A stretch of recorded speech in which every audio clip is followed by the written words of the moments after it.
Good evening, students. I am Mrs. Parvati, PGT Physics, Holy Hearts Educational Academy, Raipur, Chhattisgarh. Again, I came with another use of potentiometer. What is that? Application of potentiometer. To find the internal resistance of the given primary cell, we are going to find out. Before finding the internal resistance of a given cell using potentiometer, first of all, do you remember we have already done in 2-3 episodes back internal resistance of a cell formula and all here. So first we would like to study the how do we obtain the the internal resistance of a given cell. Then I will move to the potentiometer use to find the internal resistance of a cell by using potentiometer.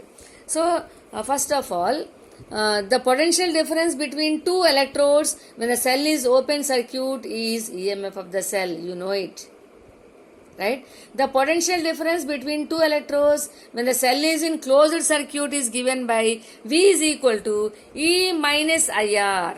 We have done this, where I is the current flowing through electrolyte and small r is the internal resistance of the electrolyte. That is internal resistance of the cell. What do you mean by internal resistance? The resistance offered by the electrolyte of the given cell is called internal resistance of the cell here.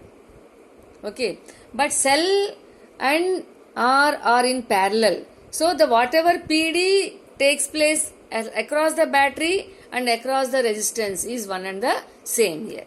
So let us derive that equation for small r value. Small r means internal resistance of the given cell. Okay. So then we will move to the potentiometer use. So here see the circuit diagram. See here circuit diagram. Yeah. I have taken a battery cell.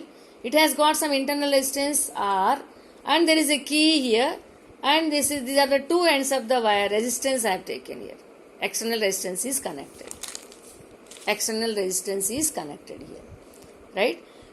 Just now I said when the when they are connected in parallel, so we know that the potential difference between the two ends of the wire must be equal to potential difference between the two electrodes of the cell. Yes, when the cell is in closed circuit. So that is why V is equal to IR. But what is V? Just now we have already done E minus IR. So E minus IR is equal to IR, or E is equal to I into R plus R.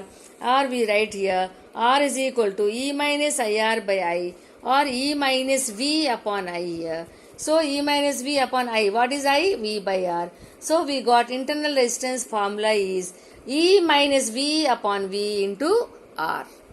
E minus V here. Got it? Got it all of you? Once again see, how can you find out expression for this? We know that this potential difference and this E minus IR are equal because they are connected in parallel. The PD remains same.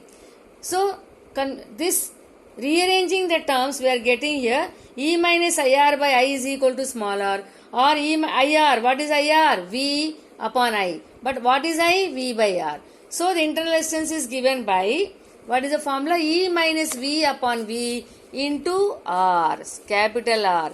This is the formula for internal resistance of a cell here. Okay. So how do you connect in? Where is the primary circuit and where is the secondary circuit in this here?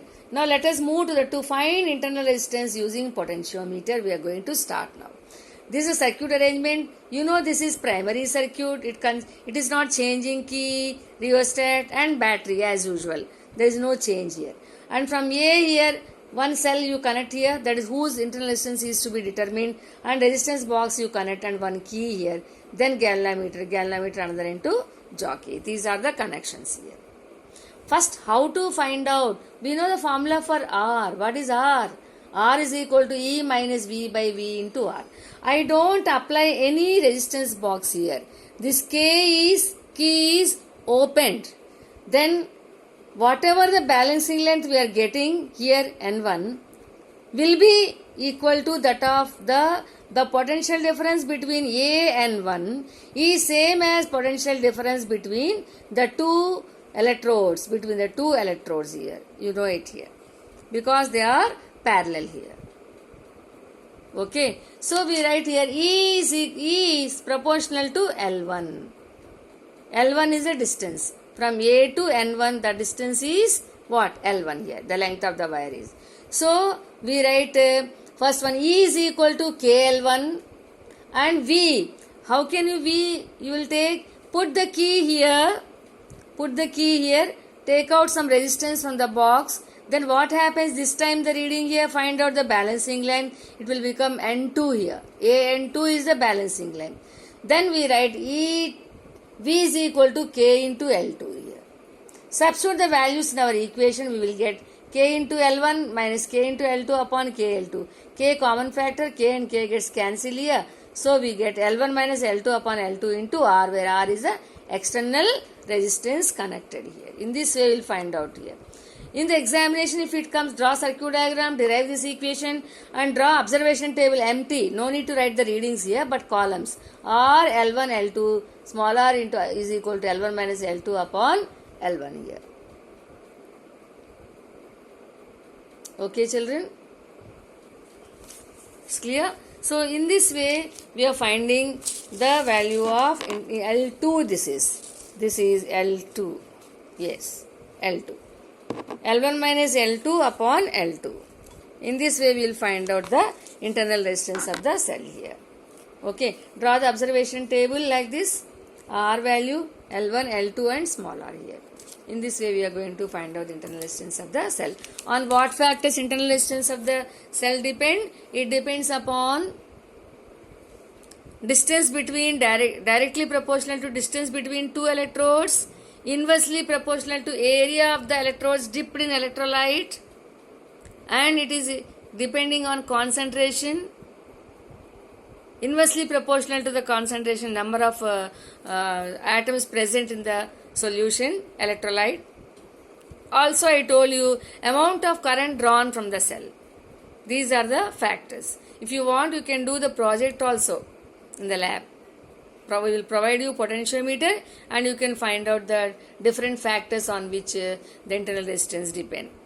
Okay. See you children. Bye bye. Do the problems, practice.